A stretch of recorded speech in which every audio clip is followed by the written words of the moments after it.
Assalamualaikum warahmatullahi wabarakatuh. Perkenalkan, kami dari kelompok 2 kelas 12 MIPA 2. Di sini kami akan memaparkan tentang perkembangan politik dan perkembangan ekonomi Indonesia pada masa pemerintahan Baharudin Yusuf Habibie atau yang dikenal sebagai B.J. Habibie. Yang beranggotakan, saya Aitrianing Silina Permana, nomor absen 2. Kenalkan, nama saya Heri Doa, nomor absen 6. Nama saya Lahminur Endah, nomor absen 12. Nama saya Resti Agustina, nomor absen 24. Salwa Nafisa Mahendra, nomor absen 25. Nama saya Vini Suci Ramadhani. Nama saya Willy Wilang Asyidik, nomor absen 36.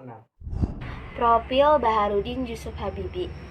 Baharudin Yusuf Habibie atau biasa disebut B.J. Habibie merupakan seorang insinyur sekaligus presiden ketiga di Indonesia dengan jabatan tersingkat yakni 1 tahun 5 bulan.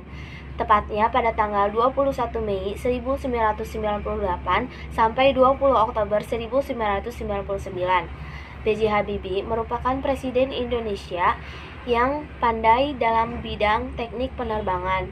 Beliau merupakan perancang pesawat pertama buatan Indonesia, yakni pada pesawat N250 Gatot Kaca. Masa awal pemerintahan B.J. Habibie. Pada tanggal 21 Mei 1998, Soeharto menyatakan berhenti dari jabatannya sebagai Presiden Republik Indonesia. Pada saat itu, Wakil Presiden B.J. Habibie dilantik secara otomatis menjadi Presiden Republik Indonesia yang ketiga di Istana Negara di hadapan pimpinan Mahkamah Agung. Pada saat itu, Presiden B.J. Habibie diwarisi keadaan negara yang sangat kacau secara ekonomi maupun politik. Belum lagi, saat itu Presiden Habibie sendirian, tidak dibantu oleh seorang pun dari kursi Wakil Presiden. Pada tanggal 23 Mei 1998, Habibie memiliki Menteri-Menteri Kabinet Reformasi Pembangunan. Tugas pokoknya melakukan reformasi total di bidang ekonomi, politik, dan juga hukum. Kebijakan pemerintah Habibie dalam bidang ekonomi. Yang pertama, Presiden Habibie melakukan reformasi besar-besaran dalam bidang ekonomi, mulai dari pengendalian nilai tukar rupiah hingga pembubaran sejumlah bank yang bermasalah ketika krisis moneter. 2. Otonomi yang luas kemudian diberikan kepada daerah-daerah yang tidak lagi dikuasai oleh pemerintah pusat. Kebijakan pemerintahan dalam bidang sosial politik. Pada bidang sosial politik, Presiden B.J. Habibie membebaskan para tahanan politik di masa Orde Baru. Lalu, peningkatan kebebasan pers, pembentukan partai politik, serta percepatan pemilu dari tahun 2003 ke tahun 1999. Terkait dui fungsi ABRI, Presiden B.J. Habibie langsung mengurangi jumlah kursi ABRI di parlemen, yang semulanya 75 orang menjadi 38 orang. Pada tanggal 5 Mei 1999, Presiden B.J. Habibie memecah komponen ABRI ke bentuk semula, yakni menjadi Tentara Negara Indonesia dan Kepolisian Negara Republik Indonesia atau Polri. Pemilihan umum di masa reformasi tahun 1999. Latar belakang pemilu tahun 1999 diawali oleh mundurnya Soeharto sebagai Presiden Republik Indonesia. Baharudin Yusuf Habibie selaku Wakil Presiden pun menggantikan Soeharto sebagai Presiden serta menyelenggarakan pemilu pada tahun 1999. Pemilu tersebut merupakan pemilu pertama di era reformasi serta merupakan tonggak kebangkitan demokrasi di Indonesia. Pemilu dilaksanakan pada tanggal 7 bulan Juni tahun 1999. Dengan PDIP berhasil meraih 33,7% suara, Golkar berhasil meraih 22,3% suara, PKB berhasil meraih 12,6% suara, P3 berhasil meraih 10,7% suara, dan PAN berhasil meraih 7,2% suara. Hasil sidang MPR pada tanggal 1 sampai 21 bulan Oktober tahun 1999 menetapkan Amin Rais sebagai Ketua MPR dan Akbar Tanjung sebagai Ketua DPR.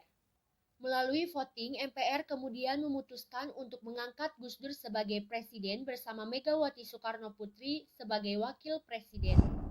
Referendum Timor Timur di tahun 1999.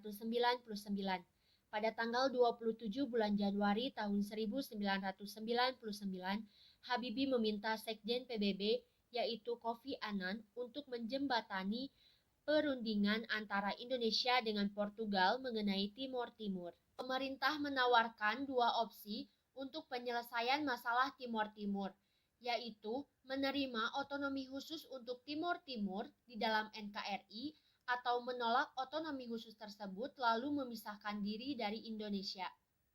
Hasil referendum Timor Timur tahun 1999 hasilnya adalah 78,5% suara menolak otonomi, 21,5% suara mendukung otonomi. Hasil referendum tersebut kemudian diumumkan secara resmi di Dili pada tanggal 4 bulan September tahun 1999. MPR dalam sidang umum pada tahun 1999 mencabut TAP MPR nomor 6 tahun 1978 dan mengembalikan Timor Timur seperti tahun 1975.